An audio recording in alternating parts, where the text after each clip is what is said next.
സർക്കാരും ഉദ്യോഗസ്ഥരും പൊതുസമൂഹവും ഒന്നിച്ച് നിന്നുകൊണ്ട് SIR ഓരോ വ്യക്തിയിലും കുടുംബത്തിലും അതിൻ്റെ ഫോം എത്തിച്ച് അർഹതപ്പെട്ടവരുടെ ആ ഫോമെല്ലാം പൂരിപ്പിച്ച്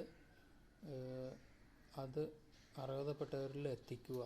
അതുപോലെ തന്നെ മരണപ്പെട്ടവരെ ഒഴിവാക്കുക. അതുപോലെ തന്നെ നാട് വിട്ടു പോയേക്കണവർ അതിന് എന്തെങ്കിലും ഒരു ഇതുണ്ടെങ്കിൽ അവർ എത്രയും പെട്ടെന്ന് ഇതിൻ്റെ അകത്തേക്ക് ജോയിൻ്റ് ചെയ്ത് അത് ശരിയാക്കുക. അതോടൊപ്പം തന്നെ ഗൾഫിൽ വിദേശ രാജ്യങ്ങളിലൊക്കെ താമസിക്കുന്നവർ അവരുടെ സ്വന്തക്കാരോ പരിചയക്കാരോ കൂട്ടുകാരോ ആരെങ്കിലും ഈ ഫോം പൂരിപ്പിച്ച് കറക്റ്റായിട്ട് കൊടുക്കുക. അല്ലെങ്കിൽ ഭാവിയിൽ പല പ്രശ്നങ്ങളും വരും. എന്ന് വെച്ചാൽ വോട്ടില്ലാണ്ടാവും.